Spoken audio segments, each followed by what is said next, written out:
asalaamaaleykum wa rahmatulah yow mi suivre suñu sécurité dalal ak jàmm si vidéo bu bees bi ci suñu formation fundamentals of IT.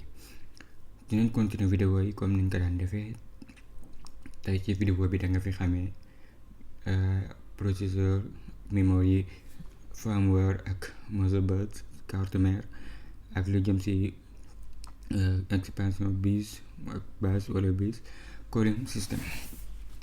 bala ñuy dugg ci vidéo bi ci biir leçon bi ñu ngi lay ñaan nga abonné suñu chaîne YouTube bi, partage vidéo yi ngir ñeneen njariñu si, bul fàtte commentaire.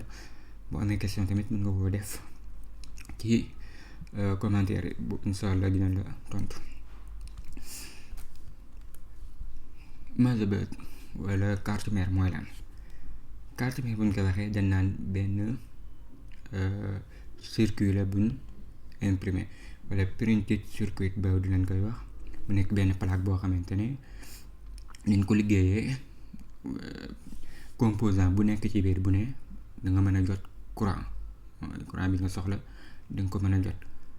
ba tey ñu boole ci lu naan ay socket, am na ay socket ci biir, ba pare am lu naan slot ci biir, am lu naan BIOS tamit wala basis wala BIOS. mu nekk loo xamante ne mooy may yooyu composant ñu mën a connecté seen biir. comme vidéo bi ni comme image bi ni nga ko gisee nii, comme slot am nga 5 slot fii comme ni mu mel, am nga ay connecteur fii comme USB yaa ngi koy gis fi ngay dugal sa casque bi, VGA bi nga xam ne mooy jokkaloog une centrale beeg ci écran bi. am nga CPU socket fii comme ni mu mel ni plaque bii nii ak niñ ko liggéeyee ñu naan ko PCB wala printed circuit board. liggéeyee ko noo xamante ne ay chipset dafa nekk ci biir ak ay socket niñ ko waxee ak ay slot. te machine bi fi mu toll nii bi nga yore boo ko ubbi woon peut-être ni nga koy fekk mu mel ko kon loolu mooy carte mère wala ñu koy wax system board wala motherboard ba léegi xamante ne yii yëpp da nga ko fiy fekk.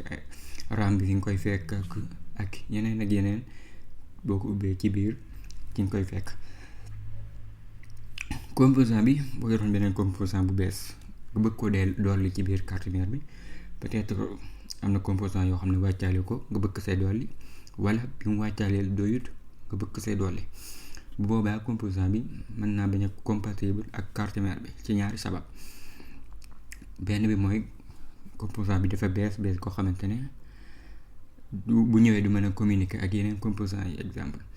deuxième bi mooy ni ñu ko liggéeyee composant bi nga ci bëgg a dolli ni ñu ko liggéeyee mën naa bañ a dem fii, mën naa comme exemple nga bëgg ko dugal fii slot bi exemple, forme bi melul nii. bu dee ci carte mère bi forme bi nii la mel te composant bi ñu ci dolli forme bi melul nii te amul feneen boo xamante ne ci biir noonu la fi mel, boobaa tamit du ko mën a jël. ci gàttal loolu mooy carte mère, benn circuit la boo xamante ne dañ ko imprimer liggéeyee ko noo xamante ne composant bu nekk ci biir bu nekk dina mën a jot courant.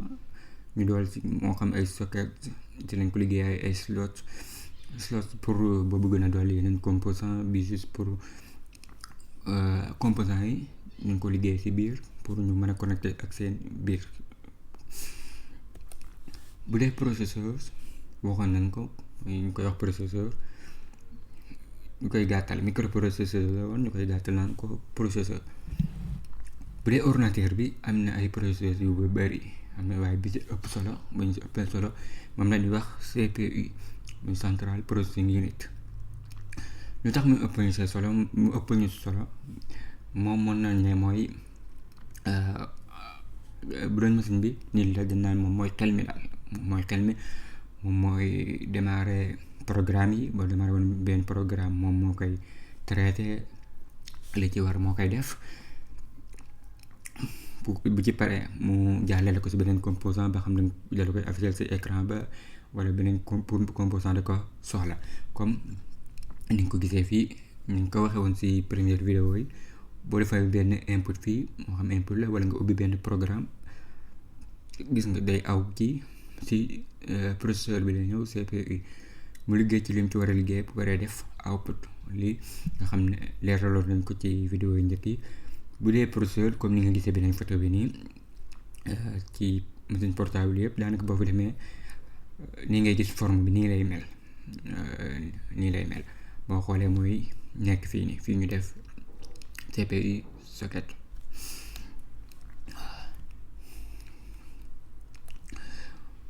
CPU am na ay architecture yu bëri ay façon yu bëri yoo xamante ne am nañ ko ci biir yu bokkul. buñ demoon si marché bi exemple dañuy gis ne Intel ak AMD ñoo ëpp ñoom ñoo koy defar ñoo jiite marché bi daal. gis ne defar nañ si dañ si defar ay façon yu bëri yu bokkul maanaam mën nañoo defar ay modèles yu bëri yu bokkul. mën nañoo defar benn modèle boo xamante ne day amaat ay série yu ko topp yu bëri mooy mën nañoo créer benn modèle boobu am yeneen yu bëri ay bànqaas yoo xamante ne ñooy bàyyeekoo ci biir modèle boobu te bokkuñu moo xam capacité yi ñoo du tolloo wala daleen say def bii lim man bee mënu ko moo tax buñ si defar am na yoo xamante ne lay dem si laptop am yoo xamante si serveur lay dem bu ne ak yiñ koy defaral. buñ demoon si Intel exemple marque yi mi defar amoon am si non Atom yi nga xamante ne moom mook Celeron dañ koy defar ngir machine yi nga xamante ne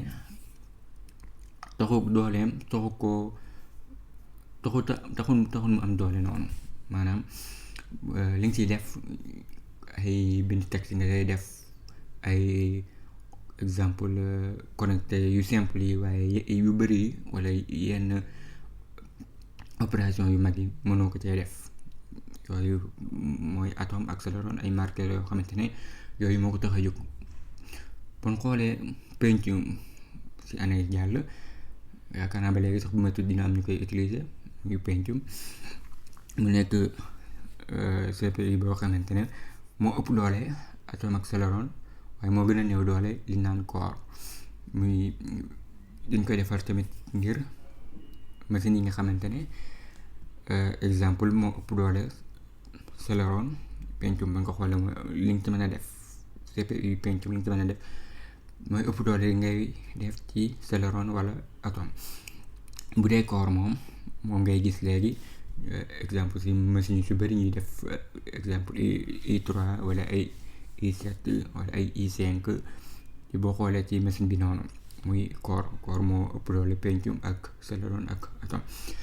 CPU yi nag bu ci ne am na lu koy ràññee ak moroom ya dugguñu si détails yi waaye pour ñu xam marque yi nga xam ne CPU yi exemple am na ko am na fi Atom Celeron Pentium Core nga xam ne moom nga gis lu bëri léegi am na yi nga xam ne moom si machine desktop bi lay dem ak mobile yi leeraloon na desktop ak mobile mooy lan. am nañ Xeon ba léegi ci CPU yi nga xam ne day dem si workstation yi ak si serveur yi. bu dee AMD mën nañ caa am yu gën a yàgg comme ngeen gisee woon ay Atom Celeron ak yooyu noonu amoon nañ fa lu mel ne Athlon Phenom ak Trion. bu dee léegi nag ci AMD yi si gën a ràññeeku muy Ryzen 3 ba ak Ryzen Mobile. am na bi dee ci wàllu serveur lu jëm ci wàllu serveur bu ñuy defar lu naan Epic yi ñaar yi dañ ko romb ni ngir ci bàyyi xel rek ak xam yenn façon yi xam ne am na ko. bu dee ARM CPU mooy mën nañ ne mooy yi nga xamante ne ñooy dem ci téléphone yi ak smartphone yi. am nañ ci exemple Apple Samsung Exynos ak Nvidia Tegra yi nga xamante ni ñoom li ko tax a jug mooy li jëm ci wàllu téléphone yi. boo demoon ci daanaka yi ci machine yi nga koy fekk bu dee yi presque téléphone yi nga koy fekk ñu ñuy wax ARM CPU. pause vidéo bi continuer ko.